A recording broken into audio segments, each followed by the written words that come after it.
CPM এর রাজ্য সম্পাদক কমরেড মোহাম্মদ সেলিম তিনি একটি হোটেলে হুমায়ুন কবিরের সঙ্গে নাকি ঘন্টা খানেক বৈঠক করেছেন। এক পক্ষ বলছে এটা জোটের প্রস্তুতি, আবার মোহাম্মদ সেলিম নাকি বলছেন মন বুঝতে গেছিলেন।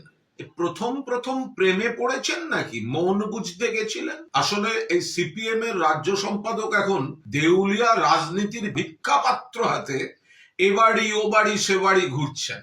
আমরা এসব নিয়ে মাথাও ঘামাচ্ছি না।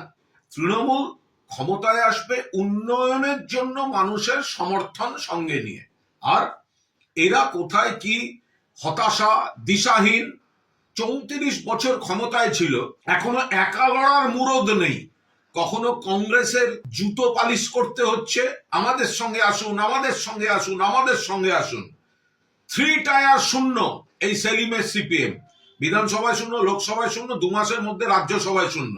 আর দেউলিয়া রাজনীতির ভিক্ষাপাত্র হাতে বাড়ি বাড়ি যাচ্ছেন, হুমায়ুন কবিরের কাছে গেছেন।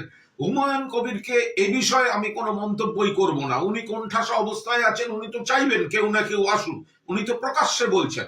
কিন্তু সিপিএম এর এই যে দ্বিচারিতার রাজনীতি, মুখে নাকি বামফ্রন্ট, মুখে নাকি সিপিএম ফিরছে। আরে যে সব লোকগুলো লাল ঝান্ডা নিয়ে শহীদ মিনারে 2-1টা মিটিং করতে যায়, তারাই তো বাড়ি এসে বিজেপিকে এতদিন ভোট দিয়ে এসছে। সেই কারণেই তো বিজেপির কিছু পার্সেন্টেজ অফ ভোট বেড়েছে। আর মোহাম্মদ সেলিম কখনো কংগ্রেসকে আমাদের সঙ্গে আসুন, তৈরি হন। আরে আপনার পার্টির ক্ষমতা নেই, আপনি কিসের রাজ্য সম্পাদক? 294টা সিটে বামফ্রন্টের লড়ার ক্ষমতা নেই, মুরদ নেই। আরো ভোট কমে যাবে, মুছে যাবে। সেই জন্য কমরেড মোহাম্মদ সেলিম দেউলিয়া রাজনীতির ভিক্ষাপাত্র হাতে মন বুঝতে যাচ্ছে গো, মন বুঝতে যাচ্ছে। যারা সিপিএম এতদিন করে এসছেন, এখন বিতৃষ্ণায় করেন না। এইসব দৃশ্যপট দেখলে তাদের বিতৃষ্ণা এই কমরেড মোহাম্মদ সেলিম অ্যান্ড কোম্পানির প্রতি আরো বাড়বে। 34 বছর ক্ষমতায় থেকে এখনো 294টা সিট। আর একা মানে কি?